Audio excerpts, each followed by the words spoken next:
बिस्मिल्लाहिर्रहमानिर्रहीम। First year आज हम चैप्टर 10 थर्मोडायनामिक्स जो लास्ट चैप्टर है आपकी बुक का उसके कम्प्रिहेंसिव क्वेश्चंस देखेंगे।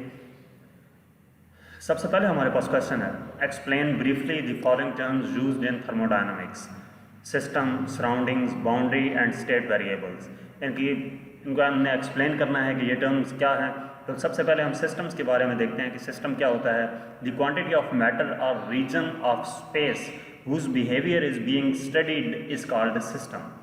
कि क्वांटिटी ऑफ मैटर, किसी भी मैटर की क्वांटिटी या वो एरिया जिस एरिया में वो मैटर मौजूद होता है उस तमाम को हम क्या कहते हैं, सिस्टम का नाम देते हैं। जैसा कि gas enclosed in a cylinder, जैसा कि एक सिलेंडर में गैस मौजूद होती है, ये डायग्राम में आपको दिखाया भी गया है।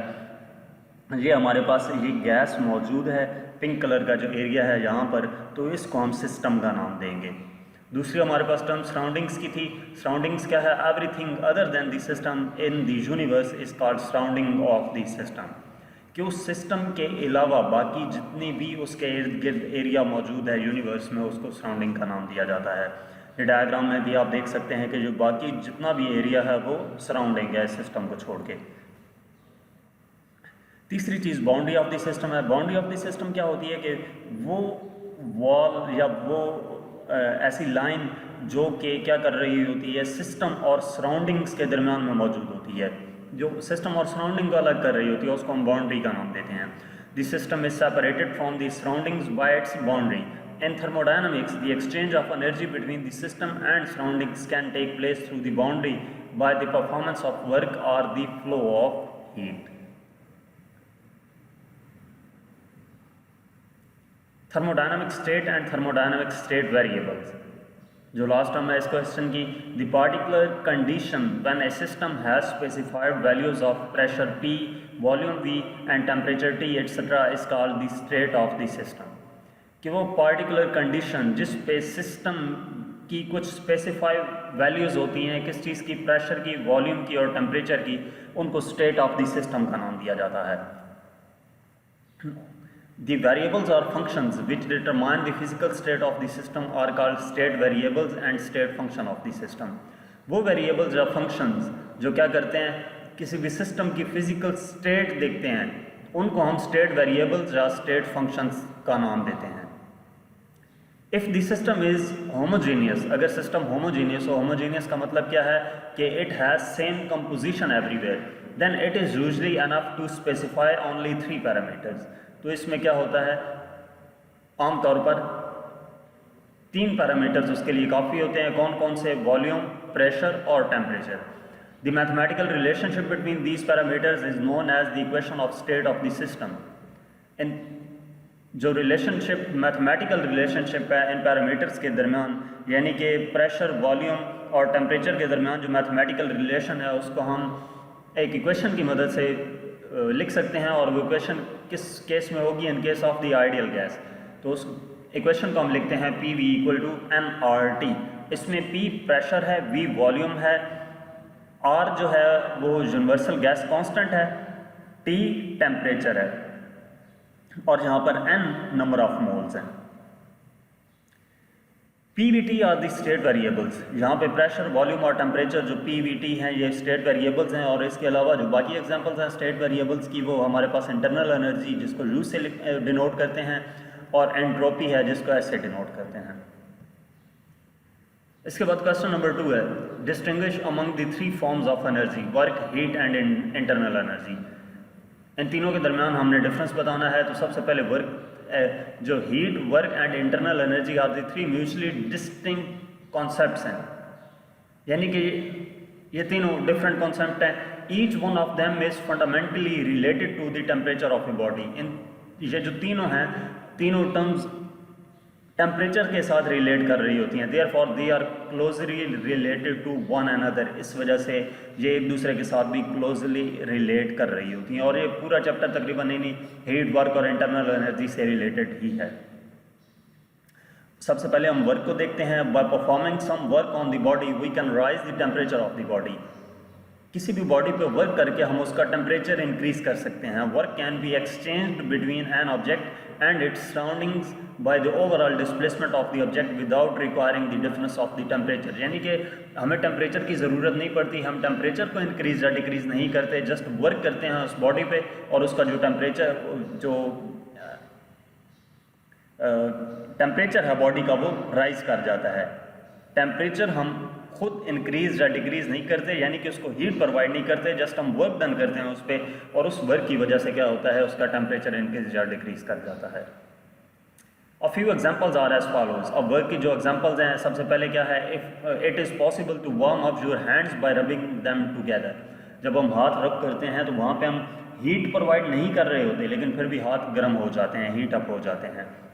When we hit a nail with a hammer into wood, the nail gets hot। इसी तरह जब हम एक नेल को, कील को हथौड़ी की मदद से दीवार में गाड़ते हैं या वुड में गाड़ते हैं तो उससे क्या होता है कि वो जो नेल है, कील है, वो हीट अप हो जाती है। तो वहाँ पे भी हम उसको टेम्परेचर प्रोवाइड नहीं कर रहे हैं, जस्ट वर्क करने की वजह से वो हीट अप हो गई। थर्ड है इसी तरह pumping up a tyre with A hand pump heats up the pump. In all these examples work is done on a body which warms up without heat supply. इसके बाद question number 3 है, इसी question का अगला हिस्सा है heat. Work को define किया, अब हम हीट को देखते हैं कि something which flows from the hotter body to the colder body till the temperature of the two bodies become equal is called heat. Something which flows from the hotter body to the colder body, यानी कोई ऐसी चीज़ जो hotter body से colder body की तरफ move करती है, फ्लो करती है, till the temperature of the two bodies become equal, उस वक्त तक कि जब तक टेम्परेचर दोनों बॉडीज का इक्वल हो जाता है उसको हम हीट का नाम देते हैं। Thus heat is energy which is transferred between a substance and its surroundings और between one part of a substance to another as a result of temperature difference only.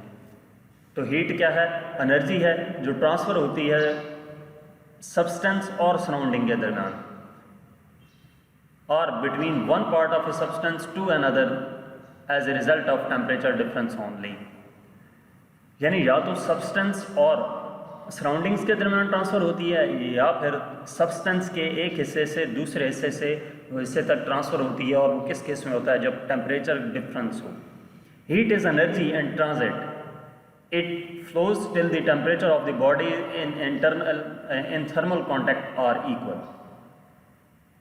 कि हीट कब ट्रांसफ़र होती है, उस वक्त तक ट्रांसफ़र होगी जब टेम्परेचर किसी भी बॉडी का जो है वो, एक तो ये है कि एक हिस्से से दूसरे हिस्से का जो टेम्परेचर है वो डिफरेंस हो, और दूसरा वो इन थर्मल कॉन्टैक्ट, वो बॉडीज इन थर्मल कॉन्टैक्ट हो।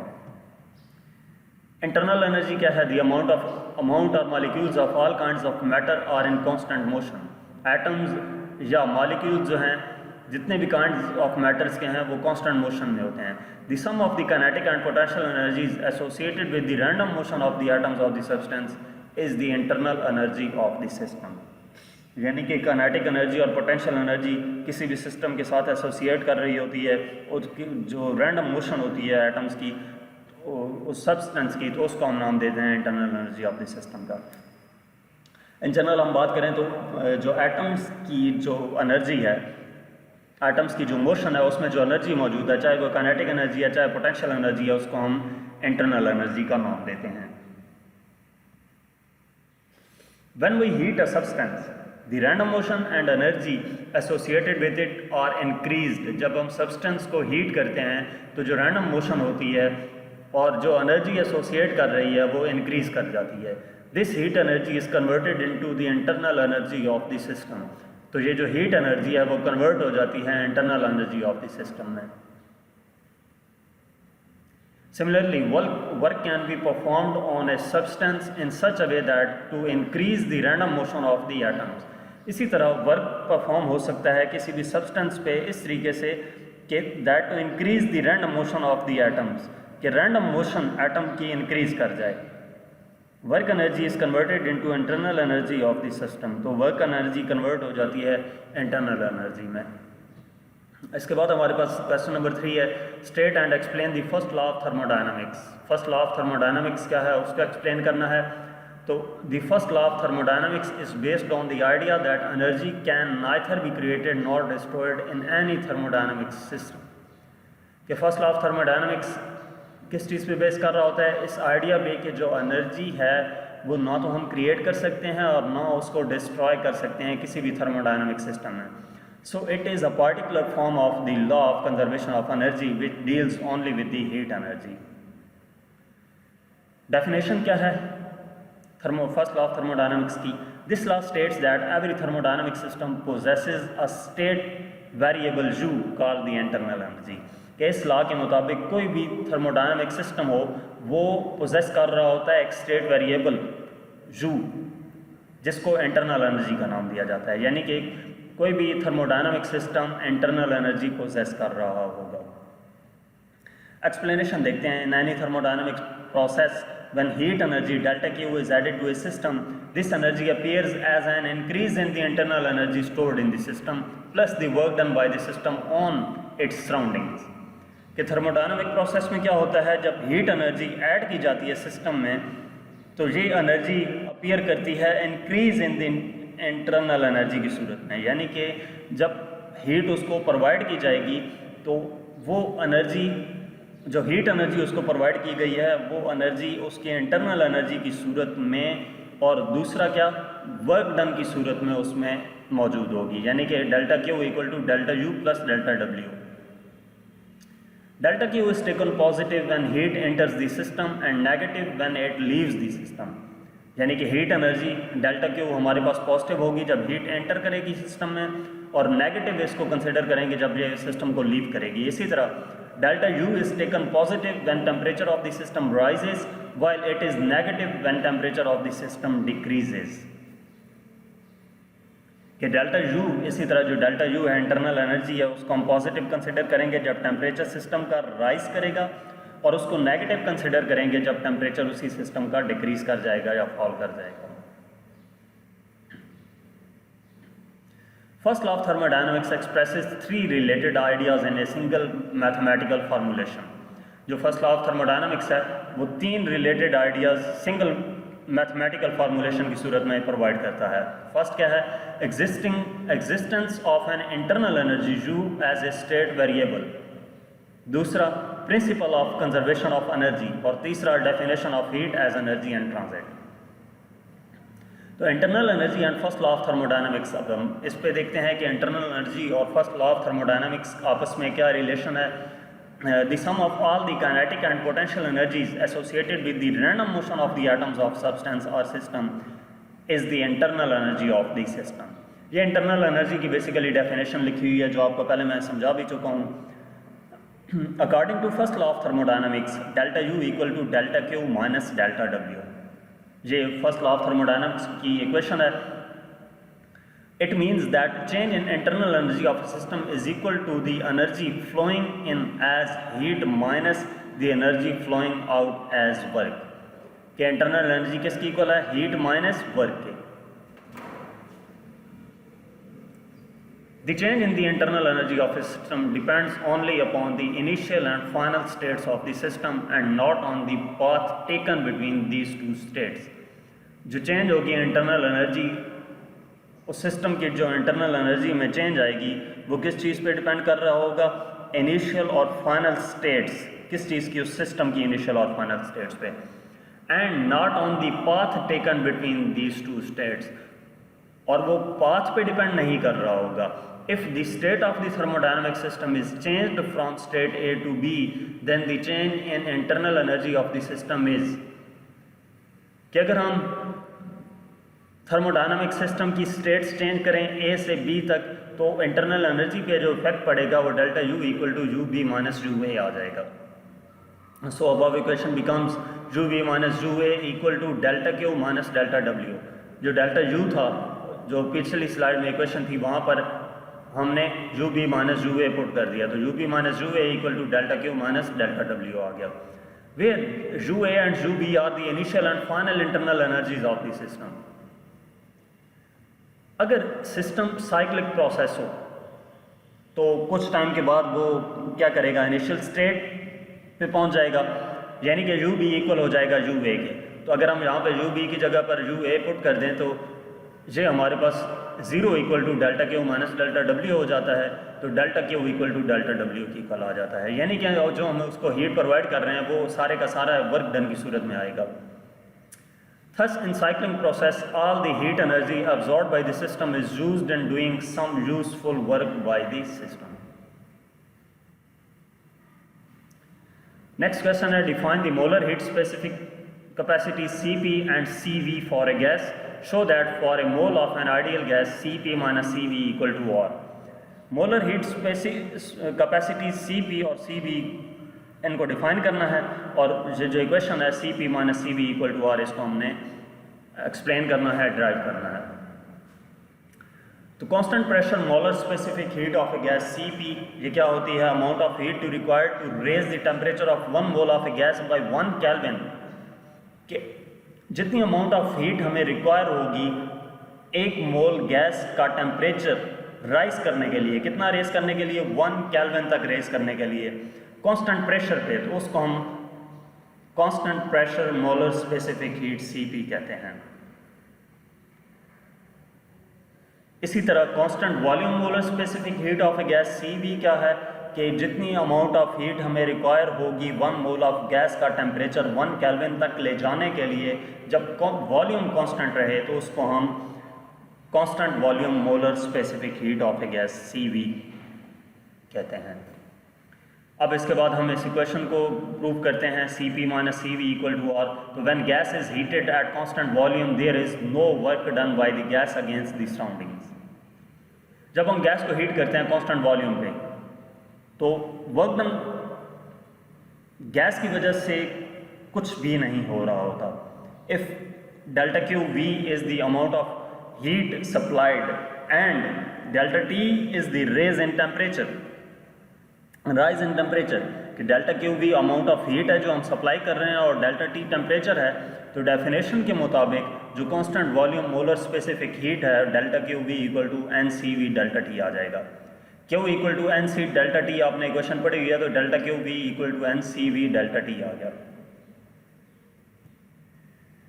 The pressure of the gas increases during the process.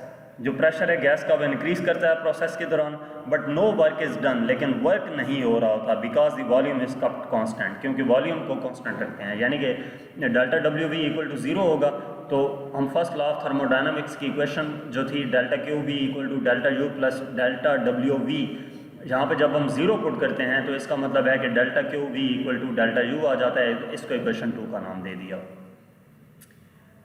Comparing equation 1 और 2, जो फर्स्ट पिछली स्लाइड में इक्वेशन थी वो हमारे पास क्या थी कि delta Q V equal to N C V delta T था, तो उसको और इक्वेशन 2 को कंपेयर किया तो delta U equal to N C V delta T आ गया। इसको इक्वेशन 3 का नाम दे दिया। If delta Q P is the heat supplied, अगर डेल्टा क्यू पी क्या है? वो हीट है जो हम सप्लाई कर रहे हैं। Delta T is the rise in temperature, then delta Q P equal to N C P delta T. जैसा delta Q V equal to N C V delta T था, वो कांस्टेंट वॉल्यूम के लिए था, तो यहाँ पे प्रेशर के लिए N delta Q P equal to N C P delta T. इसको इक्वेशन 4 का नाम दे दिया।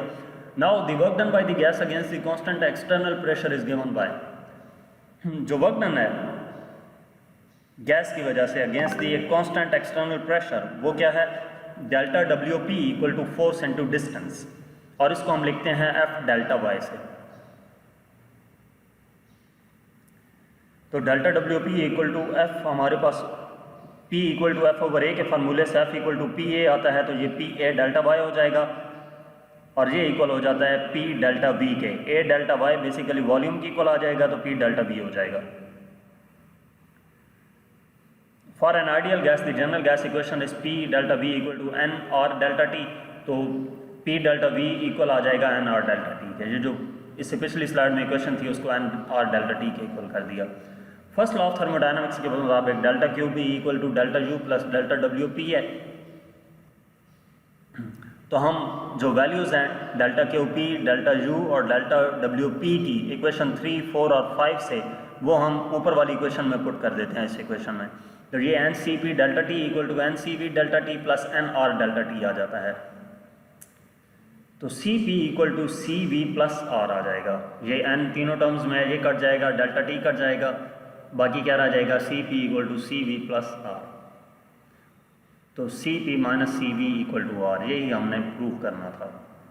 Where R is the universal gas constant, जहाँ पर आर क्या है, यूनिवर्सल गैस कांस्टेंट है, जिसकी वैल्यू 8.315 जूल पर मोल पर केल्विन है। इसके बाद हमारे पास नेक्स्ट क्वेश्चन नंबर 5 है। Explain with example reversible and irreversible processes. Examples की मदद से रिवर्सिबल और इरिवर्सिबल प्रोसेस के बारे में बताना है। तो रिवर्सिबल प्रोसेस क्या होता है? Reversible process is one which can be taken from its initial state to another states and then back to the initial state without any change to either the system और the surroundings. कि एक ऐसा process जिसमें उस system को initial state से एक final state तक ले जाया जाए और उसके बाद फिर वो दोबारा इनिशियल स्टेट तक आए और उस सिस्टम के या सराउंडिंग्स में कोई चेंजिंग्स ना आए, तो उसको हम रिवर्सिबल प्रोसेस का नाम देते हैं। Slow compression of a gas in a cylinder is reversible process. ये एग्जांपल बताई गई है। As the compression can be change to expansion by slowly decreasing the pressure on the piston to reverse the operation. उसके बाद irreversible process है। If a process can not be retraced in the backward direction by reversing the controlling factors, it is an irreversible process. एक ऐसा process जिसको दोबारा retrace ना किया जा सके बैकवर्ड डायरेक्शन में, उसके जो रिवर्सिंग कंट्रोलिंग फैक्टर्स हैं उनको कांस्टेंट रखते हुए, तो उसको हम इरिवर्सिबल प्रोसेस का नाम देते हैं। All changes which occurs suddenly or which involve friction or dissipation of energy through conduction, convection and radiation are irreversible। वो तमाम changes जो suddenly occur कर रही होती हैं और involve होती हैं उनमें friction या dissipation of energy, conduction, convection या radiation की वजह से, उनको हम irreversible processes का नाम देते हैं। An example of highly irreversible process is an explosion। Explosion जो है वो basically क्या है, एक irreversible process है। नेक्स्ट हमारे पास क्वेश्चन नंबर 6 है। What is mean by a heat engine, what is it's main purpose, how is its efficiency defined. Heat engine क्या है, मेन पर्पस उसका क्या है और इसकी एफिशिएंसी को कैसे डिफाइन करेंगे। तो heat engine is a device that converts heat energy into mechanical work. एक ऐसा इंजन, एक ऐसी डिवाइस जो कन्वर्ट करती है हीट एनर्जी को मैकेनिकल वर्क में, उसको हीट इंजन का नाम दिया जाता है। Steam engine, petrol engine and diesel engine are all the examples of heat engines. जो स्टीम इंजन है, पेट्रोल इंजन है या डीजल इंजन है, ये तमाम एग्जांपल्स हैं हीट इंजन्स की। Purpose of heat engine, heat engine का पर्पस क्या होता है? Heat engine consist of hot reservoir और source which can supply heat at high temperature and a cold reservoir or sink into which heat is rejected at a lower temperature। Heat engine किस चीज़ पे, इसमें क्या क्या शामिल होता है? एक हॉट रिजर्वायर या सोर्स होता है जो सप्लाई कर रहा होता है हीट हाई टेम्परेचर पे, और दूसरा कोल्ड रिजर्वायर या सिंक होता है जिसमें हीट रिजेक्ट हो रही होती है लो टेम्परेचर पे। A working substance is needed which can absorb heat Q1 from the source. एक वर्किंग सब्सटेंस चाहिए होता है जो क्या कर रहा हो, हीट अब्जॉर्ब कर रहा हो वर्क डन की सूरत में। Converts some of it into work W by its expansion and rejects the rest heat Q2 to the cold reservoir or sink। कि वो जो हीट उसे मिलती है उसका कुछ हिस्सा वो वर्क डन में यूज़ कर लेती है, वर्क डन की फॉर्म में कन्वर्ट हो जाता है, और बाकी जो हीट बच जाती है वो Q2 जो एक्सपेंशन है उसकी तरफ, Q2 रिजर्वायर कोल्ड रिजर्वायर है उसकी तरफ पुट कर दी जाती है। A heat engine is made cyclic to provide a continuous supply of work। Heat engine को साइक्लिक बनाया जाता है ताकि वो क्या करे, कंटिन्यूस सप्लाई करे वर्क की। इसके बाद हमारे पास क्वेश्चन नंबर 7 है। कंसिडर, बल्कि इसी क्वेश्चन की एक्सप्लेनेशन पहले देख लेते हैं, फिर next question explanation. Consider a heat engine that operates in A complete cycle. हम कंसिडर करते हैं कि एक हमारे पास हीट इंजन है जो कि ऑपरेट कर रहा है कंप्लीट साइकिल में, यानी कि डेल्टा U इक्वल टू 0 है। Using first law of thermodynamics, first law of thermodynamics के मुताबिक delta Q equal to delta U plus delta W है। तो डेल्टा U की जगह पर 0 पुट करें तो delta Q equal to delta W आ जाता है, यानी कि हीट इक्वल आ जाती है वर्क डन के। Let Q1 be the heat energy absorbed by the heat engine from a high temperature reservoir and Q2 be the heat energy rejected by the engine to low temperature reservoir. Then for one complete cycle the work done by the engine is delta Q equal to delta W equal to Q1 minus Q2. हम suppose करते हैं कि Q1 heat energy है जो absorb कर रहा है heat engine और हाई टेम्परेचर रिजर्वायर पे, और Q2 वो हीट एनर्जी है जो रिजेक्ट कर रहा है लो टेम्परेचर रिजर्वायर पे। तो वन कंप्लीट साइकिल के लिए जो वर्क डन होगा वो Q1 माइनस Q2 के इक्वल होगा। The thermal efficiency of a heat engine is defined as the ratio of net work done by the engine in each cycle to Q1 absorbed in each cycle। तो ये हमारे पास efficiency आ जाती है work done by the engine divided by heat absorbed by the engine, यानी कि eta equal to delta W over Q1। Delta W की value ये वाली पुट कर देते हैं Q1 minus Q2 over Q1, तो इसका Q1 और Q1 minus Q2 over Q1 आ जाएगा, तो 1 माइनस Q2 ओवर Q1 आ जाता है। ये एफिशिएंसी है जो हमने फाइंड करनी थी।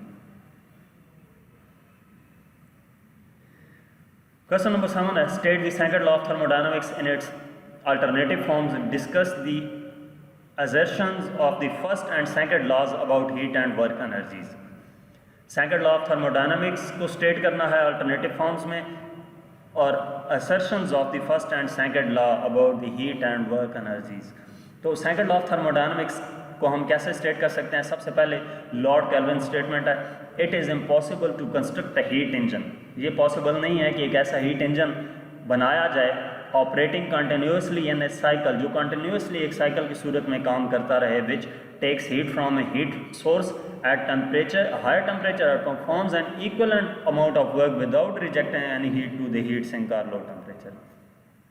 कि लॉर्ड केल्विन स्टेटमेंट के मुताबिक एक ऐसा इंजन बनाया ही नहीं जा सकता जिसमें एक हाई टेम्परेचर रिजर्वायर से हीट लेकर उसको कम्प्लीटली तौर पर वर्क डन की फॉर्म में कन्वर्ट कर दिया जाए और लो टेम्परेचर की तरफ कोई भी हीट ना जाए।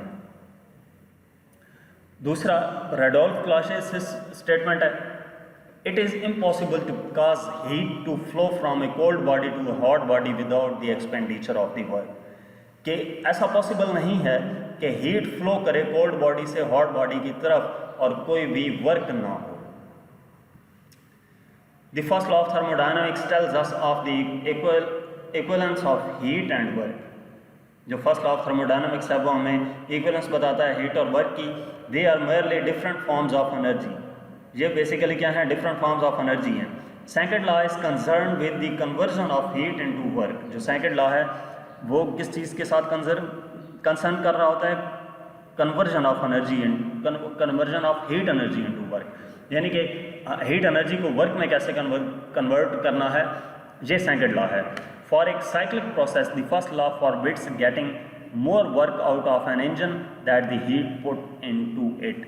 साइक्लिक प्रोसेस के लिए जो फर्स्ट लॉ है उसमें more work out of an engine than the heat put into it,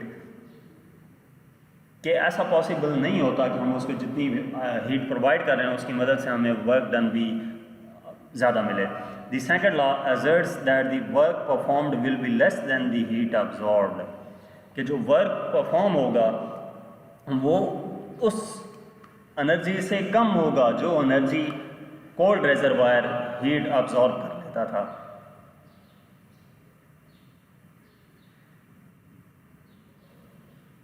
question number 8 है state Carnot theorem about the characteristics of Carnot engine.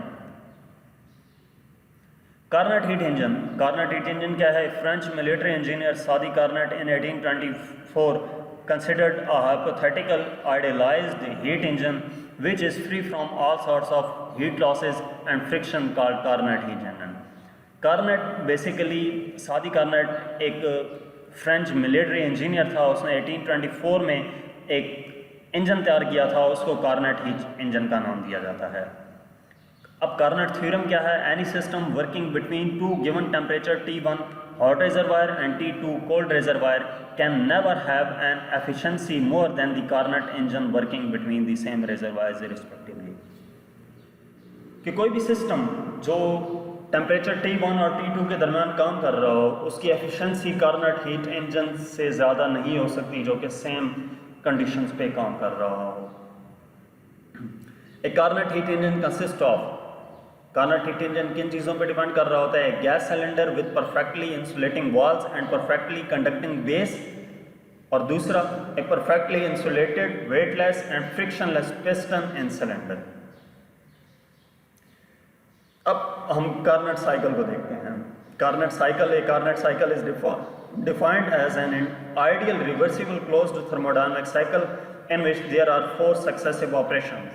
कार्नेट cycle को हम कैसे डिफाइन करते हैं? ये एक ideal reversible closed thermodynamic cycle है जिसमें 4 सक्सेसिव ऑपरेशंस होती हैं। फर्स्ट क्या है? आइसोथर्मल एक्सपेंशन है। आइसोथर्मल एक्सपेंशन में क्या होता है? The gas is allowed to expand and it does work on the surroundings. Gas को अलाउ किया जाता है कि वो एक्सपेंड करे। जब वो एक्सपेंड करेगी तो वो वर्क करेगी सराउंडिंग्स पे। The temperature of the gas does not change during this process. Temperature इस सूरत में गैस का चेंज नहीं होगा, वो कांस्टेंट रहेगा। And thus the expansion is isothermic. तो एक्सपेंशन को क्या नाम देंगे? आइसोथर्मिक, क्योंकि आइसोथर्मल में जो टेम्परेचर होता है वो कांस्टेंट आता है, वो चेंज नहीं होता। The gas expansion is propelled by absorption of heat energy and of entropy from the higher temperature reservoir. जो गैस एक्सपेंशन है propelled by the absorption of heat energy and of entropy from the higher temperature reservoir.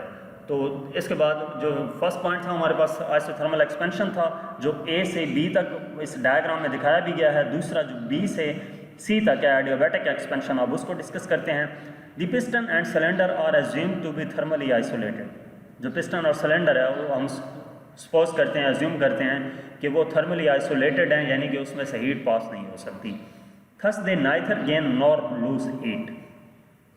The gas continues to expand. Gas expand करना जारी रखती है, gas expand होती रहती है, doing work on the surroundings पे work करते हुए, and losing an equivalent amount of internal energy.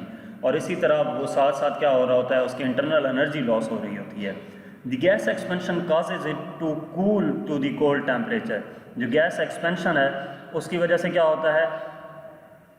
Temperature जो है वो कोल्ड हो जाएगा। Entropy remains unchanged. और इस एडियाबैटिक एक्सपेंशन में जो एंट्रोपी है वो भी क्या होगी? अनचेंज होगी। इसके बाद हमारे पास थर्ड पॉइंट है आइसोथर्मल कॉन्टैक्ट, जो सी से डी तक है। ये ग्राफ की सूरत में दिखाया गया है।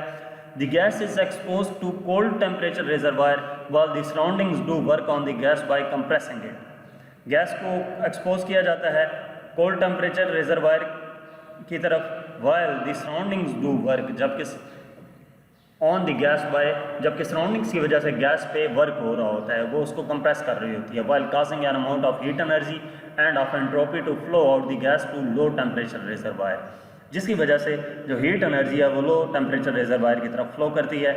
This work is less than the work performed on the surroundings in step 1। ये वर्क कम होता है work performed on the surroundings, जो सराउंडिंग्स पे वर्क परफॉर्म हो रहा होता है स्टेप 1 की वजह से, because it occurs eight a lower pressure given the removal of heat to the cold reservoir as the compression occurs। इसकी रीज़न क्या है कि लोअर प्रेशर जो लोअर प्रेशर गिव हमारे पास मौजूद होता है हीट रिमूव करने के लिए कोल्ड रिजर्वायर की तरफ जब कंप्रेशन ऑकर्स होती है, तो इस वजह से जो वर्क होगा सी डी में वो ए बी की निस्बत कम होगा। इसके बाद फोर्थ है एडियाबैटिक कंप्रेशन, जो डी से ए तक दिखाया गया है।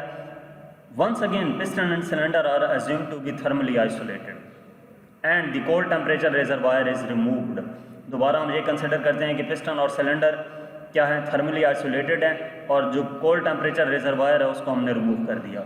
During this step the surroundings continue to do work. इस स्टेप में जो सराउंडिंग्स हैं वो वर्क करते रहते हैं to further compress gas and both temperature and pressure rise now that the heat sink has been removed। इस स्टेप में जो सराउंडिंग्स हैं वो कंटिन्यू करती हैं वर्क जारी रहता है टू फर्दर कंप्रेस गैस, उससे गैस कंप्रेस कर जाती है, and both temperature and pressure rise now. तो टेम्परेचर और प्रेशर जो है वो राइज कर जाता है, that the heat sink has been removed. इसका मतलब क्या है कि हीट सिंक रिमूव हो चुका है। This additional work increases the internal energy of the gas. इस एडिशनल वर्क की वजह से गैस इंक्रीज कर, इंटरनल एनर्जी जो गैस की है वो इंक्रीज कर जाएगी, कंप्रेसिंग इट, गैस कंप्रेस हो जाएगी, and causing the temperature to rise, और इसकी वजह से टेम्परेचर राइज कर जाएगा। Entropy remains unchanged. इस फोर्थ पॉइंट में एंट्रोपी अनचेंज रहेगी। At this point, the gas in the same state as at the start of step 1.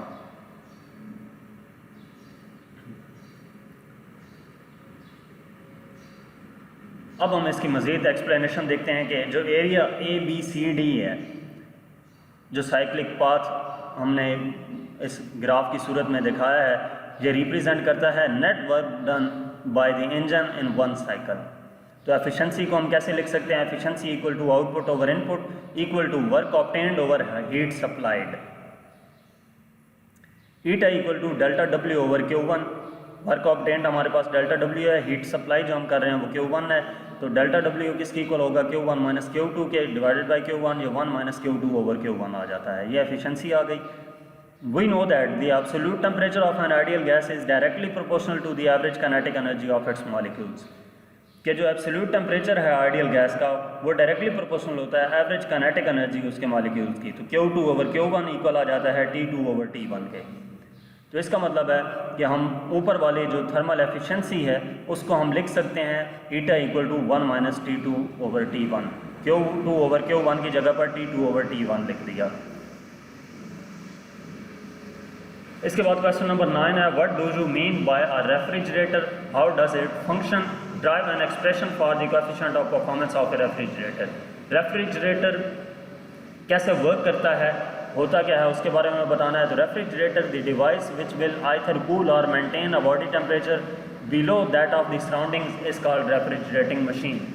एक ऐसी डिवाइस जो उस अपने आसपास सराउंडिंग्स की जितनी भी हमारे पास होती है, सराउंडिंग्स का जो टेम्परेचर है उस टेम्परेचर से उसको मेंटेन करके रखता है या उससे ठंडा करके रखता है। उस सिस्टम के अंदर जितनी भी चीज़ें मौजूद होंगी उसके रेफ्रिजरेटर का नाम दिया जाएगा। जैसे हम रेफ्रिजरेटर देखें हमारे घरों में मौजूद होते हैं तो वो क्या करते हैं, सराउंडिंग्स का जो टेम्परेचर होता है उससे चीज़ों को ठंडा करके रखते हैं, या जो उनका टेम्परेचर होता है उस टेम्परेचर को वो मेंटेन करके रखते हैं। The device in which the working substance performs cycle in a direction opposite to that of heat engine is called refrigerator। एक ऐसी डिवाइस जो वर्क करती है सब्सटेंस पे परफॉर्म्स करती है साइकिल किस in the direction opposite to that of heat engine. एक ऐसी direction opposite to that of heat engine जो हीट इंजन के अपोजिट ही काम कर रहा होता है, यानी कि जो हीट इंजन का काम था उसके अपोजिट ये रेफ्रिजरेटर काम करता है।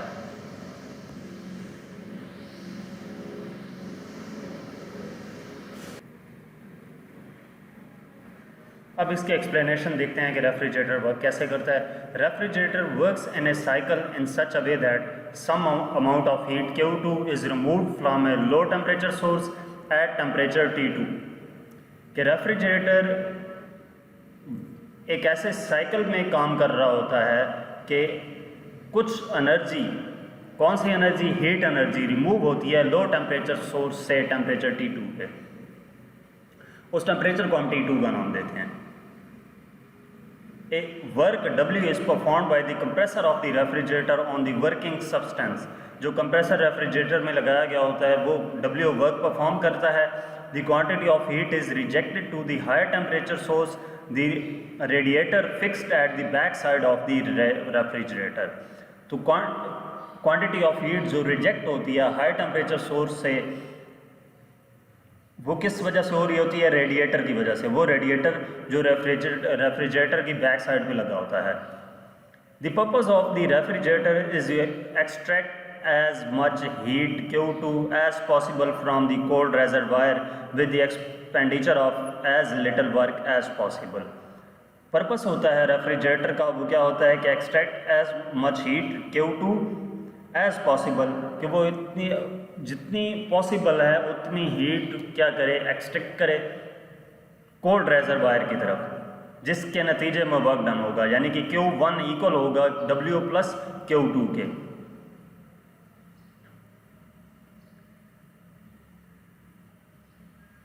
Coefficient of performance of energy ratio of refrigerator, जब भी क्वेश्चन का हिस्सा है, इस क्वेश्चन में पूछा गया था। तो coefficient of performance is defined as the ratio of amount of heat removed from the heat into the heat sink to the work required to do so. कि कोएफिशिएंट ऑफ परफॉर्मेंस को हम कैसे define कर सकते हैं? Ratio of amount of heat removed from the heat sink to the work required, यानी कि वो हीट जो रिमूव हो रही है सिंक से और दूसरा जो वर्क चाहिए होगा, उनके दरमियान जो रेशो है उसको coefficient of performance of energy ratio of refrigerator कहते हैं। तो कोएफिशिएंट ऑफ परफॉर्मेंस कूलिंग या कूलिंग एनर्जी रेशो को हम कैसे लिख सकते हैं? E cooling equal to Q2 over W।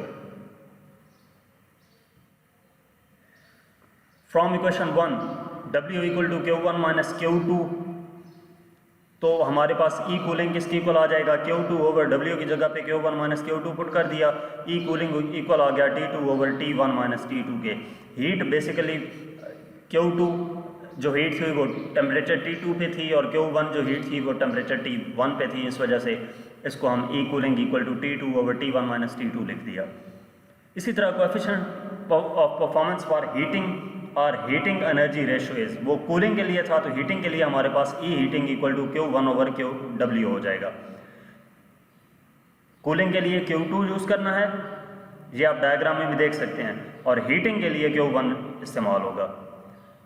तो W इक्वल टू, यहाँ पे W इक्वल है Q1 2 माइनस Q1 के, तो ई हीटिंग आ जाएगा Q1 over Q2 minus Q1, ई हीटिंग इक्वल आ जाएगा T1 over T2 minus T1 के। इसके बाद क्वेश्चन नंबर 10 है explain the concept of entropy, mention its major properties, how is the second law of thermodynamics expressed in terms of entropy. Entropy के बारे में हमने बताना है। तो concept of entropy was introduced into the study of thermodynamics by Rudolf Clausius in 1856 to give a quantitative basis for the second law. जो entropy का concept है थर्मोडायनामिक्स में, वो रोडोल्फ क्लॉजेस ने 1856 में दिया था। एंट्रोपी है क्या? If a system undergoes a reversible process during which it absorbs a quantity of heat delta Q at absolute temperature T, then increase in the state variable called entropy S of the system is given by delta S equal to delta Q over T। कि एक system है जो reversible process कर रहा है और उस reversible process के दौरान वो एब्जॉर्ब करता है हीट टेम्परेचर पे, एक स्पेसिफिक टेम्परेचर T पे, तो जो इंक्रीज़ होगा उसके स्टेट वेरिएबल में उसको हम कहते हैं एंट्रोपी, और उसको इक्वेशन की मदद से delta S equal to delta Q over T लिखते हैं। Change in entropy is positive when heat is added and negative when heat is removed from the system. जो एंट्रोपी में चेंज है वो पॉजिटिव उस वक्त होगी जब हीट ऐड की जाएगी, और नेगेटिव उस वक्त होगी जब हीट रिमूव की जाएगी। Explanation: suppose an amount of heat Q flows from a reservoir at temperature T1 through a conduction rod to a reservoir at temperature T2 when T1 greater than T2। हम suppose करते हैं कि amount of heat Q flow करती है एक reservoir से, temperature T1 पे है, दूसरे रिजर्वायर की तरफ या कंडक्शन रॉड से दूसरे रिजर्वायर की तरफ जो टेम्परेचर T2 पे है, और इस सूरत में T1 ग्रेटर देन T2 है, क्योंकि हीट जो है वो T1 से T2 की तरफ फ्लो कर रही है। The change in entropy of the reservoir at temperature T1 which loses heat decreases by Q equal to T1। जो चेंज इन एंट्रोपी होगी रिजर्वायर की टेम्परेचर T1 पे, जब वो हीट लॉस करेगा तो वो डिक्रीज करेगी। कितनी डिक्रीज करेगी? Q ओवर T1 से। और चेंज इन एंट्रोपी रिजर्वायर की जब टेम्परेचर T2 हो तो वो हीट गेन करेगा और उससे इंक्रीज होगी Q बाय डेल्टा T2। यानी कि टेम्परेचर T1 पे जब हीट लॉस करती है तो चेंज इन एंट्रोपी डिक्रीज करेगी Q ओवर T1 टर्म से। और इसी तरह टेम्परेचर T2 पे जब हीट गेन करता है तो उस वक्त जो चेंज इन एंट्रोपी है वो Q बाई T2 होगी, उसमें Q बाई T2 इंक्रीज आएगा। As T1 greater than T2, temperature T1 T2 से ग्रेटर है, so Q over T2 will be greater than Q over T1, तो Q ओवर T2 भी greater होगा Q over T1 से। T1 greater था T2 से, तो इसका मतलब है T2 वाली जो टर्म है वो डिवीजन में आ रही है, तो Q ओवर T2 ग्रेटर होगा Q ओवर T1 से, क्योंकि डिनोमिनेटर में जब हायर टर्म आएगी तो वो उस वैल्यू को कम कर देगी, उसकी वैल्यू कम कर देगी, तो ये कम हो जाएगी और ये ज़्यादा हो जाएगी। इस वजह से Q over T2 greater than Q over T1 है। Hence net change in entropy equal to Q over T2 minus Q over T1 है, विच इज़ पॉजिटिव।